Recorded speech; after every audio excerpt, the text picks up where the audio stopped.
Terima kasih masih bersama kami dalam debat terbuka pertama pasangan calon gubernur dan wakil gubernur Provinsi Maluku tahun 2024. Dan pada segmen kali ini kami akan kembali mendalami visi, misi dan juga program kerja dengan pertanyaan yang telah dibuat oleh panelis untuk para calon wakil gubernur. Baik, tadi sudah 3 pertanyaan untuk calon gubernur. Berikutnya kita akan masuk ke pertanyaan keempat yang akan dimulai dari calon wakil gubernur nomor urut 3. Baik, sebelumnya kami persilakan kepada panelis, Bapak Dr. Jamie Peters untuk bisa mengambil subtema dalam fishbowl dan mohon dibacakan dan diperlihatkan kepada para hadirin.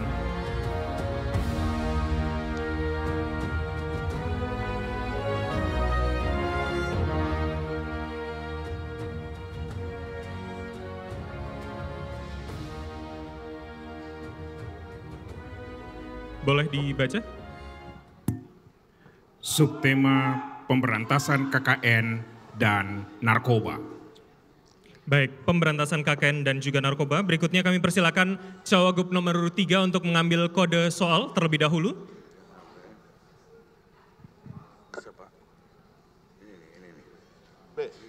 B. Oke. Baik.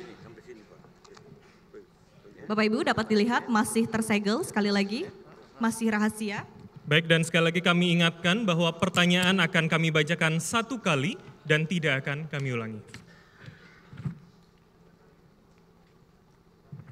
Baik, pertanyaan untuk calon wakil gubernur nomor urut 3 adalah: korupsi, kolusi, dan nepotisme saat ini menjadi tren dalam penyelenggaraan birokrasi pemerintahan daerah. Hal yang sama terjadi pula di lingkungan birokrasi pemerintah daerah di Provinsi Maluku dengan tingginya perilaku korupsi, kolusi, dan nepotisme, baik pada aspek pelayanan publik maupun birokrasi pemerintahan.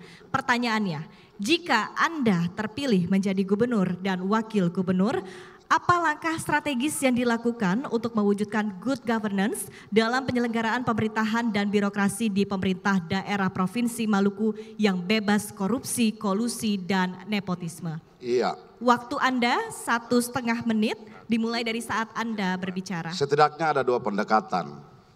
Yang pertama adalah pencegahan, itu dimulai good governance, clean government, ya birokrasi yang bersih itu bisa mencegah. Dan tahapan yang kedua adalah penegakan hukum. Kira-kira seperti itu. Dan karena itu, di atas semua itu pemimpin itu selain mampu membimbing, dia adalah panutan. Kira-kira seperti itu. Pasangan nomor urut 1 tadi, Pak Jenderal Jeffrey sudah menyampaikan hal yang benar, bahwa memang pemimpin itu harus menjadi teladan. Ya, teladan tentang pencegahan korupsi itu sendiri dimulai daripada pemimpin itu sendiri. Penegakan hukum ini juga penting agar memberikan efek jerah. Dan itu menjadi penyakit sosial yang besar karena kita membutuhkan anggaran yang besar untuk kepentingan rakyat. Dan jika sebagian dari anggaran itu dikorupsi, itu akan menurunkan kapasitas fiskal kita untuk bisa melayani kepentingan rakyat. Saya kira cukup. Baik, terima kasih. Kami persilakan kepada Cawagup nomor urut 1 untuk merespon jawaban dari Cagup nomor urut 3. Waktu Anda 1 menit dan dimulai saat Anda berbicara. Baik, terima kasih. Setelah mendengar penjelasan yang disampaikan oleh calon wakil gubernur pasangan nomor urut 3, ada beberapa poin penting yang ingin saya sampaikan, bahwa yang pertama pemimpin itu harus diawali di pemimpin. Istilah yang paling kasar orang katakan bahwa pemimpin itu kalau guru kincing berdiri, muridnya kincing berlari. Jadi kalau pemimpinnya yang teladannya tidak betul, itu pasti diikuti oleh bawahan yang dipimpin. Tapi sesungguhnya harus diingat juga bahwa korupsi ini bukan terjadi karena pimpinan aja. Kadang-kadang anak buahnya juga melakukan korupsi. Itu sering terjadi di mana-mana. Jadi korupsi ini harus diberantas oleh semua stakeholder. Baik itu pemimpinnya, masyarakatnya, dan yang dipimpin ASN-nya. Itu juga yang penting. Harus ditambah tentang seluruh stakeholder yang harus memegang peranan untuk mengentaskan korupsi. Baik. Baik. Baik, terima kasih. Dan berikutnya kami persilahkan kepada calon wakil gubernur nomor urut 2 untuk merespon jawaban dari calon wakil gubernur nomor urut 3. Waktu Anda 1 menit dimulai dari saat Anda berbicara. Ya, terima kasih. Ini ada 2 aspek menyangkut dengan pemberantasan KKN. Kalau sistem bagus tapi orangnya enggak bagus, maka ini ambivalens. Sehingga antara sistem dan orang, kedua-duanya harus berjalan secara paralel. Untuk itu, maka dalam proses rekrutmen itu harus kita berdasarkan kualifikasi dan kinerja secara adil, akuntabel, dan transparan. Ini menjadi hal yang penting dari aspek sistem. Kalau dari aspek manusianya, maka ini harus kita melakukan monitoring dan evaluasi secara ketat. Sehingga mendapatkan value yang sesuai dengan harapan. Kira-kira itu jawaban sebagai melengkapi apa yang disampaikan pasangan nomor 3. Terima kasih. Baik. Berikutnya kami persilakan kepada Cagup nomor urut 3 untuk menanggapi respon dari Cagup 1 dan juga 2. Waktu Anda hanya 1 menit dan dimulai saat Anda berbicara. Iya, terima kasih Pak Cagup nomor 1. Kami berdua Bupati di SBT, jadi kami punya pengalaman yang sama. Saya kira sama saja, yang disampaikan tadi sama saja. Itu artinya bahwa pemimpin itu menjadi teladan, sama saja. Ya, yang berikut Pak Michael mungkin soal pengawasannya saja, ya. Tapi budaya malu itu penting, Pak. Saya bisa mengerti Pak Cawagup nomor 2 bisa menyampaikan seperti itu karena Cagupnya mantan gubernur. Sekarang tinggal masyarakat melihat apa? Melihat saja apakah yang kemarin itu sesuai dengan pernyataannya atau tidak. Itu aja. Itu pelajaran paling berharga. Jika kemarin itu A, maka hari ini disebut A itu adalah yang benar. Oke, terima kasih. Baik, terima kasih. Baik, Bapak Ibu, berikutnya kita akan masuk ke pertanyaan kelima. Mohon tenang untuk calon wakil gubernur nomor urut 1. Baik, sebelumnya kami persilakan terlebih dahulu kepada panelis, Bapak Dr. Ruslan HS Tawari untuk berkenan mengambil subtema dalam fishbowl dan mohon dibaca dan ditunjukkan kepada para hadirin. Dan sekali lagi Bapak Ibu mohon tenang.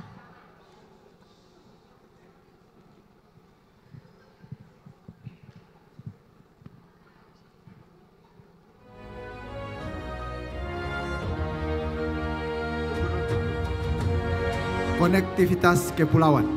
Konektivitas Kepulauan, dan kami persilakan Cawagup nomor urut 1 untuk mengambil kode soal terlebih dahulu. Kode soal B, konektivitas kepulauan. Sekali lagi Bapak Ibu dapat dilihat masih tersegel. Dan sekali lagi kami ingatkan bahwa pertanyaan hanya akan kami bacakan 1 kali saja dan tidak akan kami ulangi. Baik, aspek konektivitas atau penghubung antar wilayah merupakan faktor sangat mutlak diperlukan, mengingat Provinsi Maluku adalah daerah kepulauan yang dipisahkan oleh laut untuk mendukung sektor transportasi baik udara, laut maupun darat. Pertanyaannya, jika Bapak-Bapak terpilih menjadi gubernur dan wakil gubernur, bagaimana strategi dan program saudara dalam membangun dan juga mendukung usaha penyediaan infrastruktur penghubung di Provinsi Maluku agar rentang kendali wilayah kepulauan dapat teratasi? Waktu Anda 1,5 menit dan akan dimulai saat Anda berbicara. Baik, terima kasih. Untuk pemenuhan terhadap infrastruktur transportasi laut, yang pasti saya ingin saya sampaikan bahwa Maluku ini adalah daerah 1000 pulau. Tentunya transportasi model yang harus diterapkan di Maluku dalam rangka bagaimana agar bisa mendekatkan Maluku dengan Maluku. Sama persoalannya, Maluku ini daerah yang cukup sangat terpisah jauh antara satu pulau dengan pulau yang lain. Tentunya kami berharap ke depan ini, siapapun menjadi gubernur, apalagi saya dan Pak Jar ini kalau terpilih menjadi gubernur, wakil gubernur, maka kami akan bekerja sama dengan swasta, apalagi dengan kondisi sekarang ini, transportasi laut sudah cukup bagus. Kami juga tambah dengan swasta untuk bagaimana memfasilitasi agar transportasi laut ini makin ditambah, sehingga mempermudah akses masyarakat dari pulau ke pulau, masuk ke kabupaten dan ke provinsi. Mungkin seperti itu. Baik, masih ada waktu? Mau ditambah? Oke, baik. Terima kasih. Dan berikutnya kami persilakan pada Cawagup nomor urut 2. Untuk merespon jawaban dari Cawagup nomor urut 1, waktu Anda 1 menit, dimulai saat Anda berbicara. Maluku adalah daerah kepulauan kedua setelah Kepri. Luas Laut Kepri itu 95%, sementara luas Laut Maluku itu 92,4%. Solusi untuk laut ini sebagai penghubung, bukan sebagai pemisah, adalah yang harus kita kedepankan mengupayakan penyediaan kapal-kapal perintis dan pembangunan pelabuhan untuk daerah-daerah terisolir. Ini menjadi sesuatu yang mutlak. Sebagai pimpinan, mantan pimpinan Komisi 5 DPR RI yang membidangi infrastruktur yang di dalamnya adalah mitra kerjanya Kementerian PUPR dan Kementerian Perhubungan, ini ke depan wajib kita menjadikan laut ini bukan sebagai pemisah tetapi penghubung antar daerah. Terima kasih. Baik, berikutnya kami persilahkan kepada calon wakil gubernur nomor urut 3 untuk merespon jawaban dari calon wakil gubernur nomor urut 1. Waktu Anda 1 menit. Konektivitas itu terjadi akibat isolasi. Ya, isolasi informasi itu jangan lupa harus ada internet. Ya. Jadi kita tidak bisa bicara saja coba soal lapangan terbang, soal pelabuhan laut, tapi kita bicara juga jalan, bukan jalan baru saja, tapi memperbaiki jalan-jalan yang sudah ada. Jangan lupa bahwa infrastruktur itu bisa berpengaruh terhadap sirkulasi ekonomi, karena itu bisa membuat ekonomi menjadi biaya tinggi, Pak. Yang berikut, membangun infrastruktur seperti ini itu tidak bisa mengandalkan APBD Provinsi Maluku saja. Ya, mohon maaf ya, saat kalian bicara kita tidak protes ya. Ya, jadi gini, saya Pak Mukti, betul Bapak tadi menyampaikan udah benar, jadi internet kita perlu. Tapi begini, infrastruktur itu mahal, kita butuh gubernur yang luar biasa untuk menyelesaikan masalah ini. Baik, terima kasih. Dan berikutnya kami kembalikan ke Cawagup nomor urut 1 untuk menanggapi respon dari Cawagup 2 dan juga Cawagup 3. Waktu Anda kali ini 1 menit dan dimulai saat Anda berbicara. Baik, terima kasih. Sesungguhnya kita harus bersyukur sekali bahwa kebijakan pemerintah pusat dengan telah melahirkan tol-tol laut, ini sekaligus mengomobilisasi barang dari kabupaten ke kota besar-besar Jakarta, Surabaya dan lain. Ini juga menjadi transportasi laut yang bisa menghubungkan antara pulau dengan pulau. Ini luar biasa sekali. Tapi apa yang disampaikan oleh saudara calon wakil gubernur nomor urut 2 dan 3 ini menjadi masukan. Karena memang siapapun menjadi pemimpin ke depan harus bisa bersatu untuk melihat Maluku lebih bagus ke depan. Cukup Bapak atau masih ada yang ditambahkan? Masih ada 24 menit? 24 detik? Oke, baik. Baik, Bapak Ibu, berikutnya kita akan masuk ke pertanyaan ke-6. Pertanyaan terakhir dari panelis ditujukan untuk calon wakil gubernur nomor urut 2. Baik, kami persilakan terlebih dahulu kepada panelis Bapak Dr. Wahab Tuanaya untuk mengambil subtema dalam fishbowl dan mohon dibaca dan juga diperlihatkan kepada para hadirin.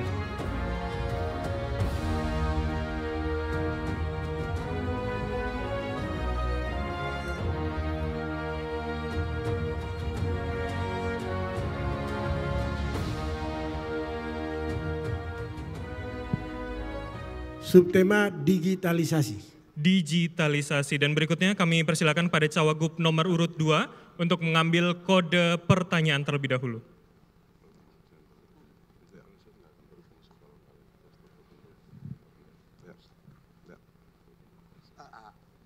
Kode A, digitalisasi. Sekali lagi dapat dilihat masih tersegel. Dan tidak bosan kami ingatkan kepada para Cawagup bahwa pertanyaan akan hanya dibacakan 1 kali dan tidak akan kami ulangi. Baik, perkembangan industri digitalisasi yang kian cepat telah menghantarkan kita pada era industri 4.0 dan tengah menuju ke society 5.0. Hal ini tentu sangat berdampak pada cara masyarakat bekerja, belajar, dan berinteraksi yang kemudian dapat berpengaruh pada pertumbuhan dalam berbagai aspek kehidupan masyarakat. Dengan demikian terdapat peluang besar dalam upaya transformasi digital jika masalah literasi digital dapat diatasi. Pertanyaannya, Apabila masyarakat mempercayakan Anda sebagai gubernur dan wakil gubernur, apa strategi dan program yang akan Anda lakukan dalam meningkatkan literasi digital di tengah kesenjangan akses informasi dan komunikasi yang cukup besar di Provinsi Maluku? Waktu Anda 1,5 menit dimulai dari saat Anda berbicara. Ya, terima kasih. Yang pertama bahwa apabila kepercayaan warga Maluku kepada Pak Murad dengan Beta, maka dari aspek